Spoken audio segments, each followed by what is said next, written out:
Alors cette situation t'est sûrement déjà arrivée. Tu tapes un mot-clé sur Google et tu vois quoi? Un article de classement? Une page service? Une catégorie e-commerce? Parfois même une fiche produit? Et là tu te dis: «Mais Google veut quoi au juste?» Et en réalité, Google ne se contredit pas. Il montre juste plusieurs intentions valides. Et ton vrai problème en SEO, c'est pas de savoir quoi optimiser, ça va être de savoir pour qui optimiser dans ses résultats de recherche. Dans cette vidéo, je vais t'expliquer pourquoi Google affiche plusieurs types de pages, parfois dans certains de ses résultats, comment analyser une SERP multi-intention, et s'il vaut mieux tout couvrir ou rester focalisé. Et si tu comprends pas ça, tu te bats contre la SERP, contre les résultats de recherche, au lieu de jouer avec eux. Alors, petit aparté pour te dire de t'abonner, c'est gratuit pour toi et ça soutient la chaîne. Ça me motive à faire cette vidéo hebdomadaire où je t'apporte le max de connaissances et de valeurs pour développer ton SEO. Alors, abonne-toi et dis-moi en commentaire comment tu fais, toi, pour analyser une SERP multi-intention. Et si même d'ailleurs, tu savais que ça existait. Alors déjà, c'est quoi une SERP multi-intention? Une SERP multi-intention, c'est une requête qu'un utilisateur peut faire sur Google, par exemple, pour laquelle Google estime qu'il y a plusieurs types d'attentes légitimes. Et donc, en fait, il ne peut pas te montrer un seul type de résultat parce qu'il va y avoir, en fonction de qui la recherche, différents types de résultats qui peuvent être pertinents. Et vu qu'il y en a plusieurs qui sont légitimes, il ne peut pas trancher sur une intention dominante qui harmoniserait tous les résultats. Donc, il va proposer et classer plusieurs types de résultats différents qui, dans leurs intentions indépendantes, sont pertinents et sont classés par rapport à ça. Tu peux avoir des exemples de pages comme les articles top et comparatifs, des pages services, des pages catégories, des fiches produits, parfois quelques pages qui sont de l'info pure. Par exemple, avocat fiscaliste, tu vas avoir qu'est-ce qu'un avocat fiscaliste, certaines pages pour ça. Tu vas avoir des pages avec des listings d'avocats fiscalistes. Tu vas avoir des pages de services avec, par exemple, une home d'avocats fiscalistes. Et du coup, Google sait pas trop. Est-ce que tu cherches de l'information? Est-ce que tu cherches à trouver un avocat pour t'aider? Il va te proposer plusieurs résultats avec, en plus, des résultats enrichis comme les maps, ce genre de choses. Mais au-delà de ça, juste dans les résultats organiques, tu vas avoir une diversité de résultats qu'il te propose. Ce qu'il faut se dire dans ces requêtes-là, c'est que Google n'a pas tranché sur l'intention dominante et donc il va te donner une SERP, des résultats de recherche qui sont hybrides. Et Google va afficher plusieurs types de pages parce que les comportements des utilisateurs sur ces requêtes-là sont différents et les clics sont répartis. Il n'y a aucune intention qui va écraser les autres. Et du coup, pour apporter cette diversité à l'utilisateur, pour lui proposer ce qu'il cherche, quelle que soit l'intention qu'il a derrière la tête, et ben Google propose des résultats qui sont justement variés. Et vu qu'il n'a pas de réponse unique, il va tester l'approche où il teste plusieurs réponses et il regarde ce qui satisfait le mieux les utilisateurs. Et donc, comme tu le vois sur ce schéma-là, les gens vont cliquer à différents endroits, qui va décider quel type de page Google veut présenter. Une SERP multi-intention, il faut avoir en tête aussi que c'est une SERP qui est instable par nature, vu que ça va dépendre beaucoup plus des interactions avec les utilisateurs. Et du coup, il va falloir t'adapter pour justement pouvoir te positionner et rester positionné. Alors, première erreur classique dans ce cas particulier, ça va être de vouloir battre tout le monde. Ce que la majorité des gens vont faire, c'est un article qui veut vendre son produit, une page service qui veut informer, une page catégorie qui est trop pédagogique, et du coup, tu te retrouves avec des résultats qui sont tièdes. Parce que tu vois bien que ce que je te disais là, ça colle pas. Tu voudrais une page produit qui vend, tu voudrais une page service qui vend, tu voudrais un article qui informe, tu voudrais une page catégorie qui veut vendre. Et en fait, c'était pas ce que tu avais derrière. Et en fait, tu te trouves avec des résultats qui sont fades et qui battent personne parce que juste ça correspond pas au résultat optimal pour te positionner. Et du coup, à vouloir parler à tout le monde, tu perds devant chaque spécialiste. Tu perds devant chaque page catégorie. Tu perds devant chaque page de classement.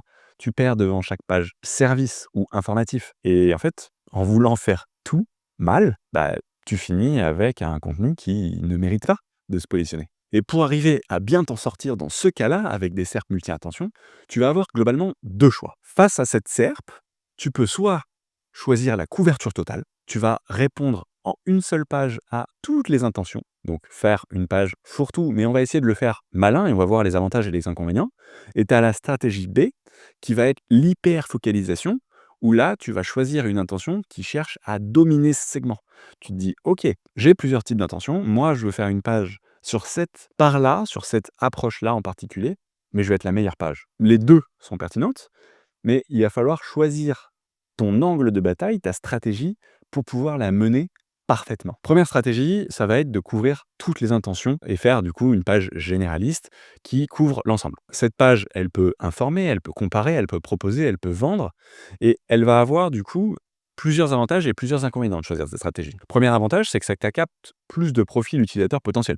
Vu que tu réponds à tout, tu peux aller toucher tout le monde. Ça peut performer si l'exécution est parfaite. Par exemple, tu as une requête où il y a du service et des classements, bah peut-être que si toutefois en termes business, tu peux l'envisager, ça vaut le coup d'aller te mettre justement avec tes présentations de services et un classement des concurrents potentiellement qui va du coup permettre à Google d'avoir le meilleur des deux mondes. Parfois, ça performe bien et ça peut fonctionner sur des serveurs qui sont très ouvertes. L'inconvénient, c'est que ça va te faire une page longue, qui est complexe, qui est difficile à maintenir parce qu'elle est très variée en fait. Plusieurs pages en une, ça dilue ton message principal pour le lecteur qui est vraiment venu sur la page et elle risque d'être bonne partout mais excellente nulle part. Et en fait, si t'es pas la meilleure, vu que le SEO, c'est une compétition, à quoi bon faire que Google te positionne si t'es pas le meilleur? Enfin, si t'es 11e, tu mérites pas d'être en première page. Faut avoir en tête que cette stratégie-là du fourre-tout, de la page globale, c'est une stratégie qui est exigeante. Ça peut pas être juste la stratégie par défaut de «j'ai pas choisi». Non, il faut être conscient de ça et la mettre en place à fond en ayant vraiment en tête de créer cette meilleure page. La deuxième stratégie, ça va être d'optimiser ta page pour une intention. Faire une page spécialiste et faire la meilleure page spécialiste. Si tu as une page service, peut-être que tu veux être la meilleure page service optimisée pour ton SEO. Et pour ça, tu vas choisir le type de page que tu vas faire, accepter de perdre certains clics parce que tu ne correspondras pas à cette intention-là et viser la domination sur ce segment en précis. Donc, si tu as moitié des résultats qui sont un classement, moitié des résultats qui sont une page service, tu veux être la meilleure page service. Et donc, tu seras peut-être pas premier, tu seras peut-être troisième parce que le première page service, elle arrive en troisième, mais tu veux être la meilleure par rapport à ça. Et donc, si quelqu'un cherche un service, ça sera toi qui trouve. Donc, il n'y a pas un bon ou une mauvaise stratégie, c'est des stratégies différentes. Et les avantages ici, ça va être que ça te permet d'avoir un message clair, un taux de conversion qui est plus élevé, ça te permet d'avoir des objectifs business qui sont plus facilement alignables avec ton contenu, et donc de créer des pages qui sont plus proches justement de cette conversion business, et des pages qui sont plus simples à créer et à optimiser, parce qu'elles sont plus linéaires en tout cas. Et les inconvénients, du coup, c'est que tu as une trafic potentiel qui est un peu plus limité parce que tu vas pas cibler les gens qui voudraient l'autre type de page et tu as une grande dépendance à la stabilité de la SERP. Si le type de page change, si par exemple, il se rend compte qu'il veut que des pages classement et toi, tu avais pris le pari d'une page service, tu sautes. Mais en même temps, comme dans tout dans la vie, pouvoir gagner, c'est souvent renoncer. Et un SEO gagnant accepte souvent de renoncer à certaines requêtes, à certaines typologies de pages, parce que juste, tu peux pas imposer à Google ta page, il va falloir comprendre ce qu'il veut présenter et y coller. Et c'est un type de page, et donc tu veux essayer de cibler ça, mais ça peut être aussi un peu plus précis, en mode, est-ce que tu es meilleur que le type de page que tu veux gérer? Et pour ça, créer le meilleur contenu, il y a rien de mieux que l'outil Serpentix qui te permet d'optimiser de A à Z ton contenu pour être positionné dans les meilleurs résultats sur Google et sur les autres moteurs de recherche classiques comme Bing ou génératifs comme ChatGPT et ses confrères. Et tu peux, du coup, quand tu crées ton guide, définir quels mots-clés tu vas aller cibler et soit choisir d'avoir une analyse et donc des recommandations par rapport à tous les résultats de cette requête-là, donc saisir manuellement les résultats avant analyse, non, il va te faire l'analyse directement, ou alors au contraire, choisir pour ton mot-clé. Donc si je m'étais acheté un appartement à Lyon, par exemple, par rapport à ce mot-clé, je veux d'abord choisir mes résultats, parce que potentiellement j'ai des résultats qui sont variés, ce qui n'est pas forcément le cas sur cette requête, mais je te le montre pour l'exemple. Et là, du coup, en créant ce guide, ça va me permettre d'avoir un bouton choisir les résultats à analyser, et donc d'arriver avant qu'il fasse son analyse à faire ma liste.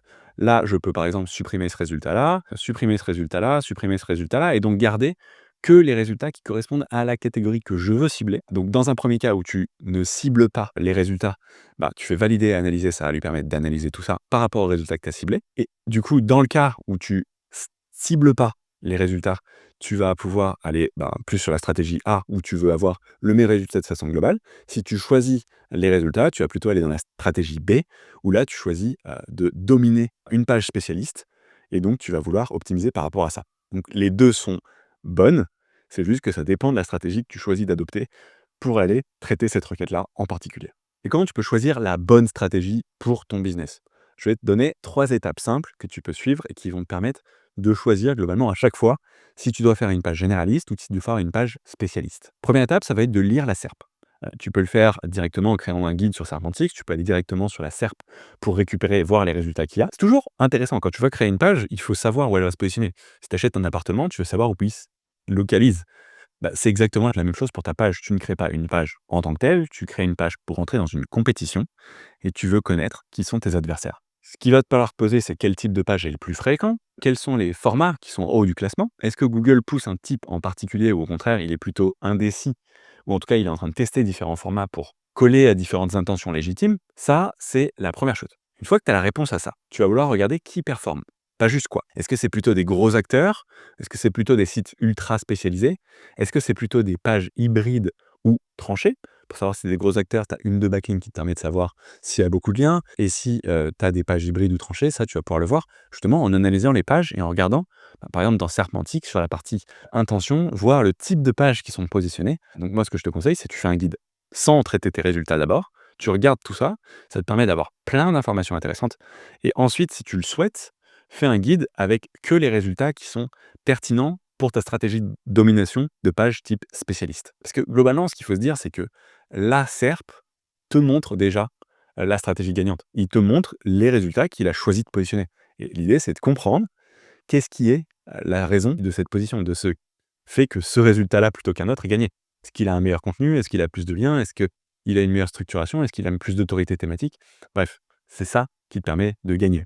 Et aussi aligné par rapport à ton besoin et ton objectif business. Si ton objectif, c'est d'avoir des leads, des ventes et de la notoriété, bah, tu sais que tu vas devoir faire certains types de pages. Et à nouveau, c'est toujours un arbitrage de renoncer à certaines choses si tu vois que, par exemple, c'est pas aligné à ton objectif business. Tu dois, toi, analyser les résultats gagnants, les vainqueurs de cette position, et tu dois, toi, être capable d'avoir les bons outils pour t'aider à mettre en place les bonnes choses. Et c'est ce que fait, par exemple, Serpentix pour t'aider à créer les meilleurs résultats. Et tu as tes crédits qui sont doublés si tu passes par le lien en dessous de cette vidéo. Et ce qu'il faut garder en tête, c'est que la stratégie SEO gagnante, c'est celle qui sert ton business au-delà de la SERP idéale.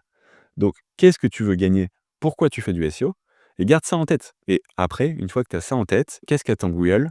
Et comment je fais pour lui donner ce qu'il attend par rapport à ce qu'il faut que je fasse pour mon entreprise? Et si tu veux aller un petit peu plus loin, on peut envisager une page qu'on dirait hybride, qui est un petit peu le meilleur de ces deux stratégies. Et ça peut avoir justement un intérêt si tu vois que tu as une intention qui domine légèrement et que les autres sont secondaires.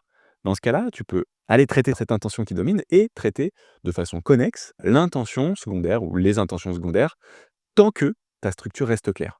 Et donc ton intention principale est traitée de façon très large et ensuite tu peux aller dans les détails sur les intentions secondaires. Et tu vas voir ici, dans une page tiède, j'ai vu qu'il y avait X intentions et j'essaie de faire tout au même niveau. Dans une page hybride intelligente, je me rends compte que j'ai une intention principale et je traite les autres comme des compléments. J'ai ma page service qui est l'angle principal et potentiellement je mets une petite brique avec un classement pour arriver à avoir le meilleur de ces deux mondes. Une bonne page hybride ne fait pas tout au même niveau.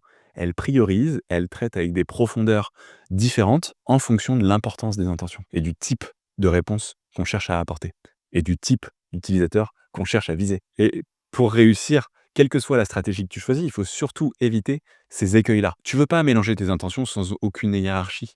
Si tu fais ça, c'est la recette parfaite pour une page tiède, pour une page fade. Et comme quand tu manges, Google ne veut pas que ça soit fade, ben, ça va pas marcher. Si tu changes de stratégie tous les mois, tu crées de l'incertitude pour Google et l'incertitude, c'est pas ce qui doit gérer ta stratégie. Si ta SERP est un peu instable, tu dois pas forcément changer ton type de page tous les mois. C'est pas ça qui doit dicter ta stratégie. Il faut évidemment s'adapter, mais la SERP, peut être volatile, elle peut être changeante et il faut s'adapter, mais il faut pas non plus confondre le bruit et le signal. Il peut y avoir des variations. C'est pas parce que tu sors pendant un week-end que, ça veut dire que ta page doit être modifiée. Il faut éviter de copier un concurrent, mais de façon générale, il faut éviter de copier un concurrent sans comprendre sa logique. Peut-être qu'il a une stratégie différente de la vôtre et du coup, si vous faites la même chose, peut-être que ça colle pas. Ça colle très bien à ce qu'il fait pour ses objectifs business, peut-être qu'il n'y a pas réfléchi. Peut-être que ça colle pas à vos objectifs business. Et donc inspirez-vous, regardez ce qui marche, mais ne copiez pas. Et l'ego, pouvant parler, l'idée c'est pas de croire que Google se trompe. Google a énormément d'informations, il fait des tests et l'idée, c'est de comprendre pourquoi il fait ça et comment on peut gagner. Parce que être persuadé que Google se trompe, c'est pas ça qui nous fera ranker. C'est pas ça qui amènera des visiteurs grâce au SEO sur notre site. Donc, remballe ton ego. Google se trompe peut-être, mais tu es obligé de jouer avec ses règles. Pour résumer, Google n'est pas confus. Il explore. Mais la question, c'est pas quelle est la meilleure page. C'est pour quel utilisateur je veux être le meilleur. Une SERP multi-intention, c'est pas un problème, c'est une opportunité stratégique de terrain de jeu. Tu vas pouvoir construire ta page par rapport aux différentes stratégies que je t'ai proposées pour avoir la meilleure réponse possible. Et une fois que tu as ça, tu prends ton pari, tu fais la meilleure page hybride, page avec la stratégie généraliste, page avec la stratégie focalisation, spécialiste. Et c'est ça qui va te permettre d'avoir les meilleurs résultats et de regarder comment Google interprète ça pour itérer si besoin. Parce que quoi qu'il arrive, ton contenu aura besoin d'être actualisé. Un contenu, c'est vivant, donc traite-le et suis-le comme tel. Je te laisse me dire en commentaire une requête où tu penses que Google justement est complètement confus par rapport à ce qu'il propose. Like cette vidéo, donc mets un petit pouce, ça l'aide à la partager et à la faire découvrir à des gens. Et si tu veux avoir d'autres infos SEO comme ça, pense à t'abonner à la chaîne. C'est ça qui me motive et toi, c'est gratuit et ça te permet de suivre tous ces contenus hebdomadaires. Donc je te dis à la semaine prochaine.